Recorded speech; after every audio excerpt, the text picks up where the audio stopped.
Hey guys, I watched an interesting movie last night, and now that I'm thinking about this, it'd be nice if I could tell you the name of it, but you probably know just by me describing it. But it's a movie on Elton John, and I kind of grew up with Elton John, like his music still, and didn't know too much about his life. And not that it really matters specifically about him, because it's such a common theme, but since it was brought up in a scenario or uh, life story that I think has a lot of key points that might be overlooked, I thought I would share some of them. So one of the points that I thought was interesting is this whole concept of him growing up in a tough environment. A very disconnected father and a very self-centered mother. If you've seen it, you can describe him any way you want to, but basically that simplifies it. And he didn't have a positive take on it. I think he trudged through, and there may be some happier days than others. You really have to kind of, go in a little deeper than we did in this video. But I think he didn't take away from it that it was a blessing to his soul to have that happen. At least not until after he went through some soul searching later in his life. So we'll talk about that some more. But anyway, he looks outside himself and sees a lot of fault in what's going on around him, the people around him, his situation. And anytime you're trying to change the situation around you, you're going to be the loser, because you're not going to change the situation around you. You're not going to change people around you. You're not going to change. He's not going to get new parents. He's not going to get his dad or his mom to become more enlightened or anything like that. So now, unfortunately, he's young, so he's having to deal with this as a kid, but you could imagine that there's so many of us with this same challenge, and lots of kids in this challenge, but a lot of adults who have come through it that I know, and a certain amount of it myself as well. But he kind of got shot out of a rocket, if you will, as the Rocket Man would say,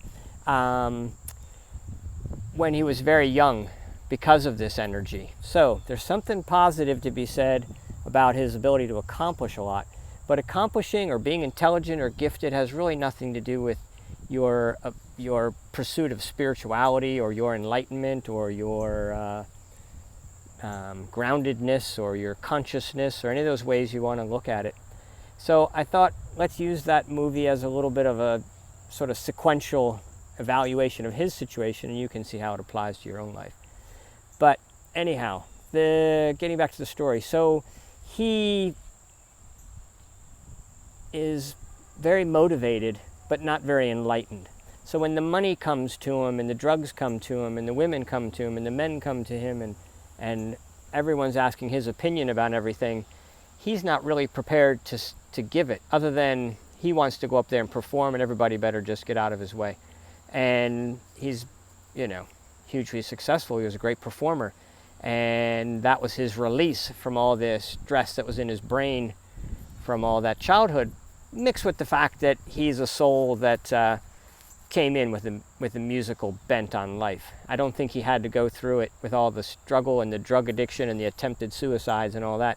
I don't think was part of his game, but certainly he had that gift. So he's going to bring it to the world no matter what happens.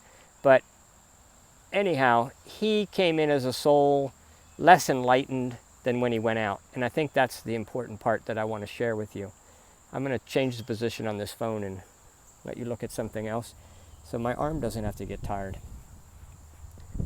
But so getting back to the video, the movie on Elton John, he, was very successful, was multimillionaire in his early 20s, and got into drugs and, the addiction of every kind, basically to keep himself from looking inside at who he really was. And of course, who he really was inside was just growing and growing and becoming more of a monster.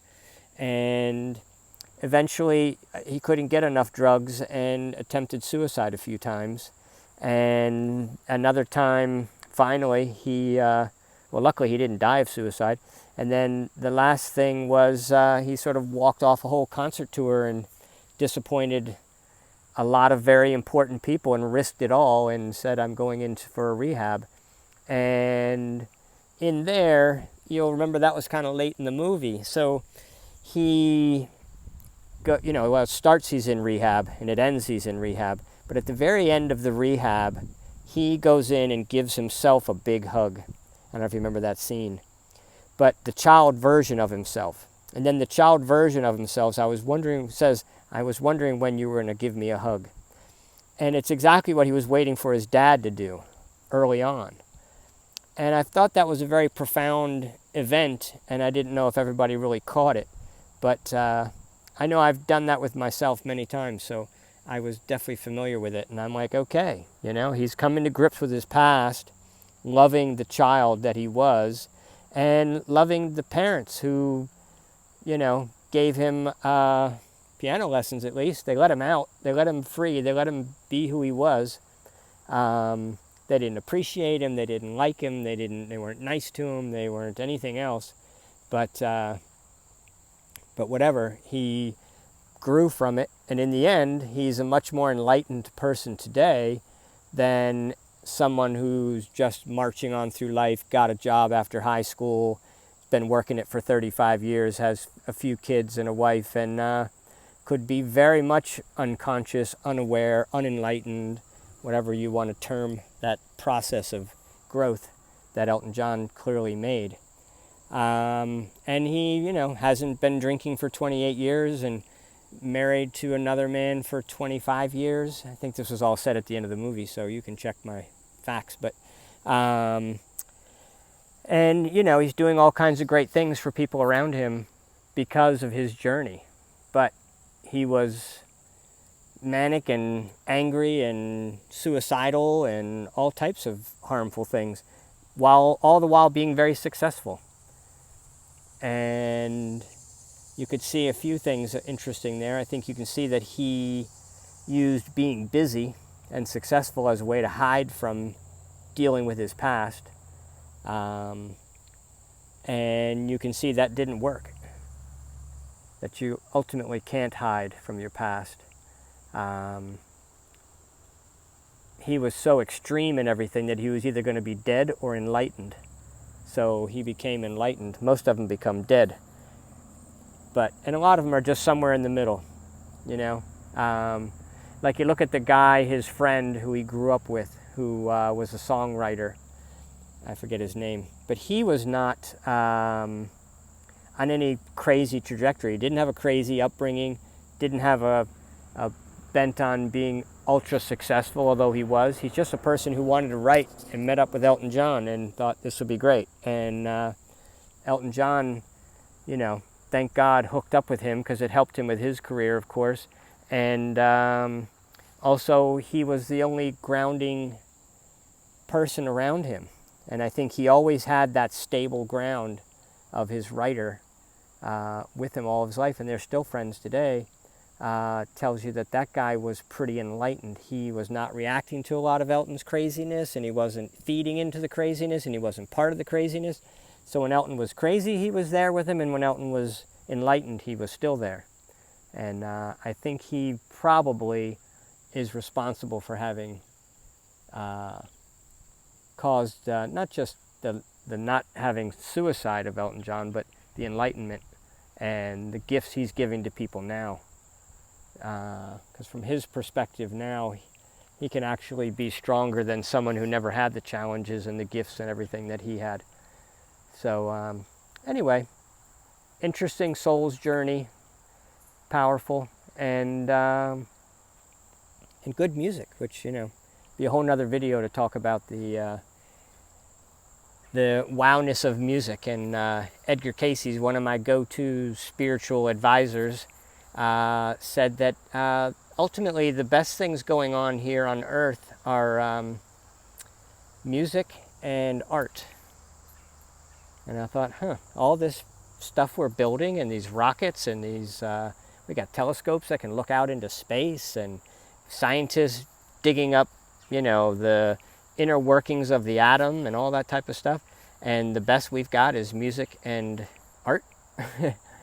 Well, if you're looking at spirituality and enlightenment and going within yourself is the real journey, that's the real man's great frontier, you know, well, like, here's an example. I might be jumping around too much for you, but look at people like Einstein and so many other brilliant minds. Tesla was the same way for sure. They talked about the fact that they went into trancey type napping sleep patterns, whatever, and they would see the reality of what they knew, and then they would prove it, teach it, show it, do examples with it, all that type of stuff. The real knowledge came to them from the collective consciousness, from the universe, from God, however you want to term it. The big item was the mental side, not what they actually built later. Like Tesla's motor is great, but why don't we look into the fact of how this guy get that information? And anyway, I just was listening to an interview, it's like an hour and some long, on YouTube of Tesla himself being interviewed back when he was alive, talking all about spirituality and all about his visions and where he got his information and all that stuff. It's very enlightening. Definitely recommend it. But anyhow, just a reminder that on that point too, I want to keep emphasizing this point, but I really can't emphasize enough the benefits of taking some time to yourself to contemplate this kind of stuff and to try to own it, feel it, experience it, and follow some spiritual people on YouTube. You know, there's a bunch of them. But anyway, one I'm listening to a lot is Eckhart Tolle, Power of Now. Interesting story how I even found that book. But anyway, he and I have a connection, and he's got really good stuff, and I'll meet him someday, hopefully. Anyway, love you guys. See ya.